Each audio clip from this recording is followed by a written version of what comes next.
مش لازم ان انا يكون عندي continuous improvement. لا، انا لازم يكون عندي continuous improvement. مثال بسيط، نوكيا. تتخيل ان ميشن لشركة تتغير علشان رأي اوبريتور؟ كان ليا مدير وكان بيقول لي يا كريم، لو مات الراجل اللي بيخليك ما بتحققش اي حاجه انت عايزها هتعمل ايه؟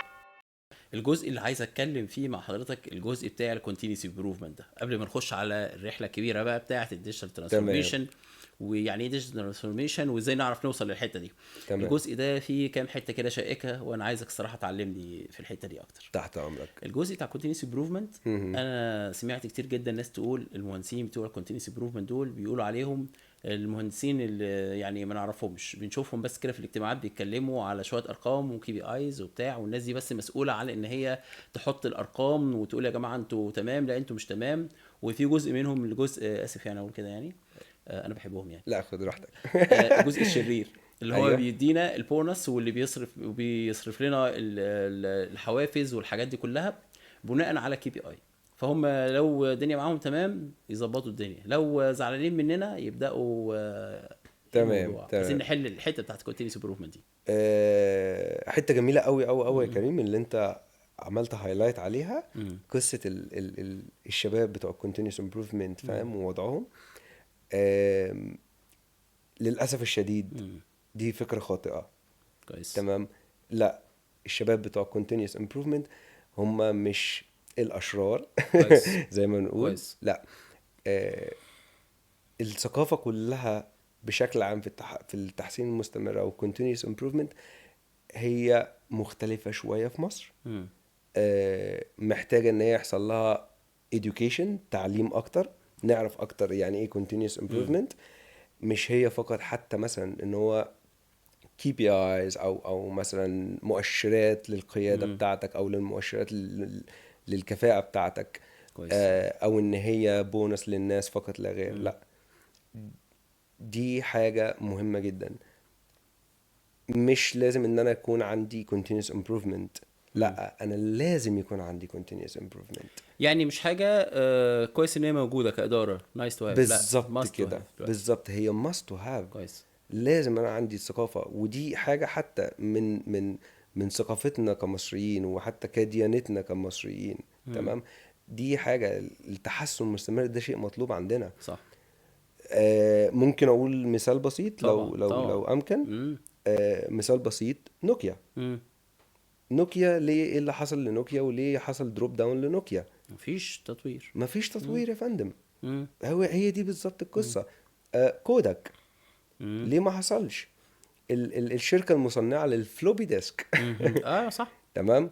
جه اتعرض عليها فكرة ان انت تعمل اسطوانة اللي هي السي مم. سي ديز. ديز. قال لك لا، احنا فلوبي ديسك. انا وبعد كده السي ديز مم. اتقتلت عن طريق اليو اس بي.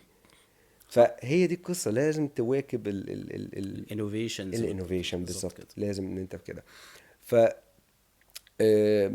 مش هطول قوي في القصة دي اكتر من ان انا اقول ان انا عندي آه، اي مصنع، اي مؤسسة عندي هي ليها رؤية وليها مهمة، كويس. الفيجن والميشن. مم.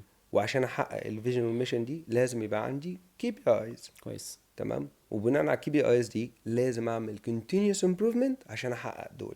حلو قوي، جميل جدا الكلام ده. فبكل بساطة، بكل بساطة أنا عندي فيجن ميشن. عشان أحقق الاتنين دول لازم يبقى عندي كي بي ايز. ممتاز. تمام. ولو احنا حسبناها مع بعضينا، لو احنا ابتدينا نخش شوية في مم. الحتة دي شوية يا كريم، ايه الفرق بين الفيجن وايه الفرق بين الميشن وايه الفرق بين الكي بي ايز؟ حلو. الفيجن انا الرؤية بتاعتي لمدة 5 سنين فيما فوق. مم. الميشن بقسم الفيجن بتاعتي دي لسنوات. كويس جدا. فالميشن بتاعتي هي ميشن لكل سنة. ممتاز. وكل سنة هحط كي بي ايز معينة بأرقام معينة عشان لو أنا اوصل ليه. حققتهم عشان أوصل للميشن دي، عشان أوصل للفيجن بتاعتي. كويس جدا جدا فهي جدا. دي، ده التكنيك اللي بيلعبوه. مم. تمام. ودي أفضل حاجة. الثقافة موجودة مثلا، لو هنتكلم مثلا مثال مثلا في أوروبا مثلا أو في إنجلترا بالأخص، الثقافة دي موجودة وقوية جدا. كويس جدا. تمام. كل واحد من السي او، من الاونر للسي اوز للام ديز مم. المانجنج دايركتورز، البورد ممبرز لحد الاوبريتور، هو عارف السنه دي انا عندي ميشن ايه. زي مثلا مثال، مم. انا عندي مثلا ميشن السنه دي، انا عايز الويست بتاعي من 5% ل 3%. مم. من اكبر شخص في المؤسسه لحد الاوبريتور المشغل على المكنه عارف ان انا الويست عندي لازم يبقى 3%. ممتاز ما شاء الله كويس. كوميونيكيشن كويسه جدا قويه. جدا. هل دي ليها علاقه بان الناس ماتيور وفاهمه، ولا ليها علاقه بان الناس كوميتد، ولا ليها علاقه بان في حد من فوق يقول لهم كل شويه ويفكرهم، ولا ازاي بتعمل الموضوع ده؟ برضو انا مش عايز ان انا ابقى كلامي كله مقارنات، امم لكن هقول لحضرتك على كبيست براكتس. مم. افضل شيء انا شفته كويس. ان الفيجن او الميشن لاي مؤسسه بتتعمل اللي بيشاركوا فيها contribution مش المديرين فقط، مم. الاوبريتورز. يعني بيجيب الاوبريتورز، تعالى انت شايف ايه، انت شايف الرؤيه بتاعتنا ايه، انت شايف احسن المكنه ازاي. فهي الفيجن والميشن مش شخص مثلا قاعد في مكتبه فوق وقال لك انا السنه الجايه عايز 200 مليون باوند مثلا او مم. 200 مليون جنيه. لا، هو بيقعد مع الناس تحت، ايه مشاكلكم، ايه اللي شايفينه. لان عشان تحسن اداء في مكنه مش بيك ولا بالكونتينوس امبروفمنت، اكتر واحد خبره هو الاوبريتور. صح عندك حق. تمام. حضرتك هتقضي وقت قد ايه مع المكنه؟ أوه. ساعه في اليوم، ساعتين في اليوم. هو بيقضي 8 ساعات في اليوم مع المكنه. صح. تمام، اكتر من ان هو بيقضي مع اصدقائه. لا بيقولوها دايما كده، حتى في الجزء بتاع التي بي ام بيقولوا في ريليشن كده ما بين الاوبريتور وما بين الماشين. هو بيقعد اصلا مع المعده اكتر ما بيقعد مع عياله. بالظبط، يعني بالظبط احنا كده، بالظبط. 8 ساعات او 12 كنت ساعه عايز اقولها بالظبط كده. وست ساعات ده نوم، حقيقي، والباقي ده بناكل حقيقي، وبتاع بس. وده حقيقي. انت متخيل انا مثلا لو نفترض مثلا جدلا في اي مشروع او في اي حاجه، رقم واحد هو الكي فاكتور بتاعي والكي بيرسون بتاعي هو الاوبريتور. صح. لان هو اللي معاه الكي، هو معاه السكسس بتاع بالظبط. السيتويشن كله. هو الاسيت بتاعنا. بالظبط. انا هقول لك على تجربه كده لو تسمح لي. اتفضل، ده تحت كنت امرك. شغال في احد الشركات مالتي ناشونال، وبعدين كل سنه بياخدوا التيم ونطلع بره، نسافر بره. اوكي. بره ده يعني بره القاهره عشان بس مهم. محدش يفهم غلط. وبعدين يقعدوا يتكلموا، بيجيب كل بقى الستاف يعني العمال والفنيين والمهندسين بتوع اللاين ده، حلو، ونقعد كلنا نتكلم. حلو. وبعدين بقى نقعد نقول بقى ايه مشاكلنا، عايزين نعمل ايه، اوكي. ونشتغل على ايه، ومش مهم. عارف ايه وكده.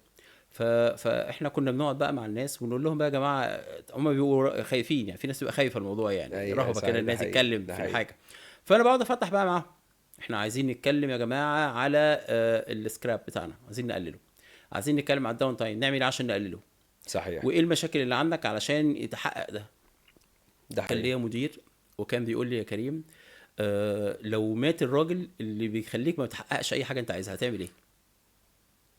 كلام جميل. فقلت له هعمل حاجات كتير قوي. قال لي زي ايه؟ ما عرفتش ارد عليه. ده صح. ليه حقيقي، احنا بالظبط. لسه ما عندناش الثقافة دي، الثقافة دي، بالظبط. وثقافة ان انا اتكلم مع مدير اقول له انا معترض على وجهة نظرك، او الطريقة اللي احنا هنشتغل بيها دي مش صحيحة، مش موجودة، ضعيفة، بالظبط ضعيفة. بالظبط. بلس بقى زود عليها حاجة كمان يا كريم، لا انا هقول له اوكي وماشي، واقعد اتفرج عليه وهو بيغلط والدنيا بتبوظ which having impact اه على البيزنس، بالظبط. واوكي بس انا كنت صح. اه مفيش الثقافه دي. ده من ناحيه الاوبريتور او من ناحيه الاشخاص اللي تحت. من ناحيه المديرين ما عندوش ثقافه اللي هو انا هسمع وجهه نظر حد اصغر مني سنا او اصغر مني او اقل مني بوزيشن. لا، مش موجوده خالص. مش تمام. موجوده في كل حته فعلا. ودي من الامثال، من الامثال الجميله اللي كان قدام عيني.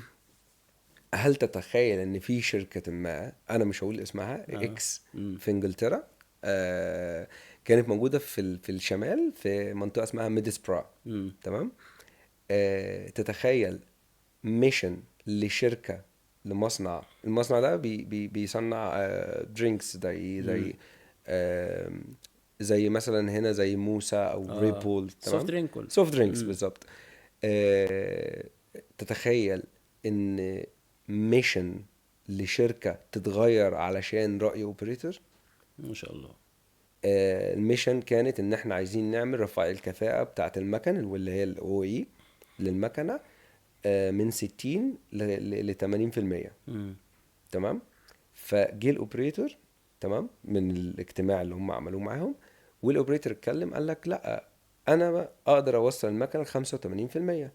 طب ازاي؟ قال لك لان انا عارف المكنه بتاعتي لو انت صلحت لي الجزء ده، غيرت لي البارس دي مع المينتننس، وعملت لي البريفنتيف مينتننس بتاعتي، انا اوصل ل 85%. ما شاء الله. طب اوكي نجرب. فعملوا ترايل وابتدوا ان هم يشتغلوا، لقوا ان هم يقدروا يوصلوا 85%. وعملوا كده فعلا. يا فندم 5% من 80% ل 85%، حضرتك بتتكلم في سيفنجز او بروفيت في السنه، بنتكلم فيما يعادل حوالي 260 الف باوند ما شاء الله استرليني. 260 الف استرليني. ليه؟ عشان انت سمعت الاوبريتور. صح. بس وعملت 260 الف باوند زياده عشان بس سمعت اوبريتور.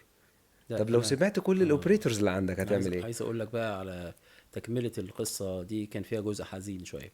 اوكي. لان احنا قعدنا نتكلم على السكراب والريورك وبتاع، وبعد كده جه واحد من الناس اللي هم شغالين معانا العمال، قال طب احنا عايزين نتكلم على حاجه يا باشمهندس، ينفع؟ قلت له اتفضل قول رايك، مهم ولازم نسمعه وهيتكتب. العربيات اللي بتنقلنا احنا العربيات بتكسر لنا ظهرنا، وهيجي لنا غضروف، أيوة. وهيجي لنا مش عارف أيوة. ايه. ايوه. فكان قاعد معانا حد من الناس المانجرز يعني التوب مانجمنت، وقاعد بيسمع. فقال والله يعني حاجه لازم نشوفها، الناس دي بتبقى تعبانه لحد ما تيجي، ونشوف نجدد العربيات بتاعتنا ونغير الحاجات بتاعتنا. واشتغلوا فعلا على الموضوع وغيروا الحاجه. مبسوطين كده يا جماعه؟ مبسوطين. سقف الطلبات بقى ايه؟ وعايزين عربيه اسعاف علشان مش عارف تبقى موجوده، وعايزين عربيه عشان لو حد عندنا حصل عنده حاله وفاه. أيوة. وعايزين عربيه السنه الجايه. ما عملوش الاجتماع اللي بعديها على طول. اللي بعديها على طول. خلاص كده يا جماعه، كفايه كده. الموضوع بقى ايه يعني كفايه. خلاص. قعد سنتين ما بتعملش الاجتماع. ثالث سنه جالهم من فوق انتوا ليه ما بتعملوش الاجتماع؟